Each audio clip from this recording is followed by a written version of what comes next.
Who do you think is going to be the better pro, Cade or Jalen? Me personally, I think Jalen. That's not to throw any shade on Cade Cunningham. I like what I see. He's a smooth brother, smooth ball player, got a nice stroke, no doubt about it. I think he's got a lot of promise, and I think Detroit, as the late great Stuart Scott used to call Detroit, Detroit. I think they're in for a treat with him. I have no issue with it. But I think that Jalen Green is one of them brothers that, I look for two things, guys. Actually, three things. Obviously, I'm looking, for, your size and what have you, your athleticism. I'm looking for whether or not you have a perimeter shot, because in today's game, that truly does matter. The other thing that I'm looking for is a want it, a go get it mentality, which is why, Max, I want to take a moment to give you credit for what you said about that cat out of Baylor, Devion Mitchell. This brother's work ethic, you got coaches raving about him. I read an article where he pulled a hamstring, and come to find out, Bobby Jackson, who's coaching the G League for Sacramento and all of that, and working with those guys over the summer, used to start for Sacramento. I covered him when I was covering, you remember when the Lakers were playing the Sacramento Kings, in 2000 and stuff like that. He was a member of that team with Bibby and Stojakovic and Vlade Divac and C. Webb and those guys. And I love Bobby Jackson. And I was reading a story about how Devion, had stretched his hamstring or did whatever. And come to find out, Max, the reason why is because he had worked out twice before the workouts were scheduled. So he came in early in the morning, got a workout, then went and get a little rest, got in another workout before practice. And they say these are the things that he does religiously. And they're like, you got to calm down, bro. It's long. See, he wants it that bad. I look at Jalen Green when he gets on the court and compete. What I see in Cunningham is a smooth operator that just knows how to play the game and is going to know how to be effective and productive and is going to be a plus for the Detroit Pistons. I see a guy in Jalen Green that seems to have a little something extra that you don't teach.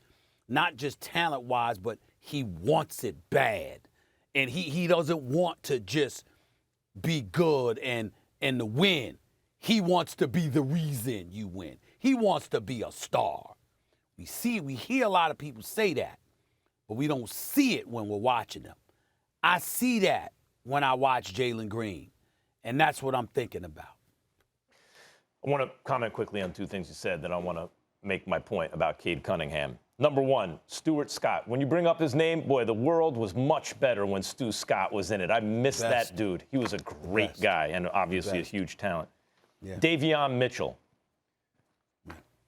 There's a video circulating on social media from Kobe. I think I saw it on Instagram or something, where Kobe's talking about he would wake up at 3 in the morning to work out at 4 and then work out 4 to 6, and he'd take you through the schedule of his day. And he said, now, if you're not doing that, and I am, after 5-6 years, you can never catch up. Yeah. I've done it too much. You can't catch up. That's what Muhammad Ali used to say. Get up and start running at 5 in the morning thinking Joe Frazier's up at 6, I'm getting up at 5, right? That's what it takes. Devion Mitchell obviously has that kind of mentality. That's why he's 6'1", 6'2", and he was killing the game in college. He's going to be killing it in the pros. Cade Cunningham, there's a reason he was drafted first, even against a high flyer, Stephen A. And the reason he was drafted first, even over Jalen, is that the world has changed. The basketball world has changed. What we're looking for as the centerpiece to a championship team, the thing that gets you there quicker than anything else, has changed. It used to be, way back in the day, the big center. No one would trade a center for anything that wasn't a center if the center was great, right? I mean, everyone was looking for it.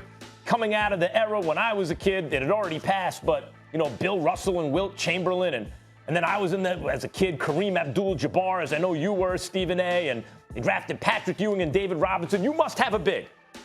Then Michael Jordan came along. I mean, there was Bird and Magic, of course, but they were sort of unicorns, 6'9", point forward guards. What were they? Jordan came along, and it was like, oh, excuse me. The two-way wing who can score 30 points a game, you want that Kobe Bryant. And guys who could make you believe they could do that, that was the most sought-after thing. Vince Carter, Tracy McGrady, guys like that. Then LeBron came along. And then since then, we've seen Luka and what James Harden has evolved into and what we wish Ben Simmons could be if he could shoot. And we're like, oh, excuse me.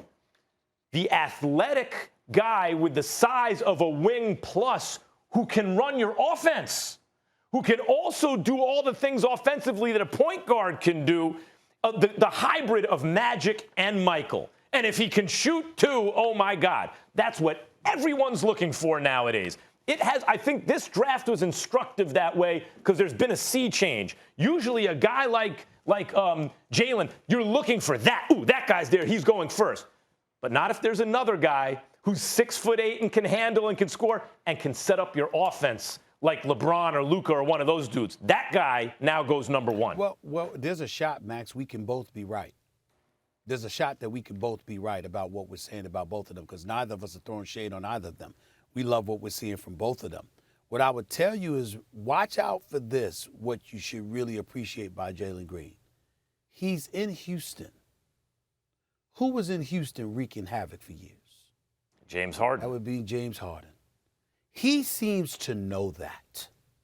And as a result is hell-bent on and determined to inch towards that. Okay, he's gone. It's a new era, and I want it. And what I'm saying is when you're evaluating talent, yeah, I can look at your skill set. That's first and foremost. I got to look at your athleticism. I got to wonder about your durability. All of your mindset, though, is a huge, huge deal. How bad do you want it? Yeah. Jalen Green seems to be that kind of guy, and that's what I'm noticing. Thanks for watching ESPN on YouTube. For live streaming sports and premium content, subscribe to ESPN+.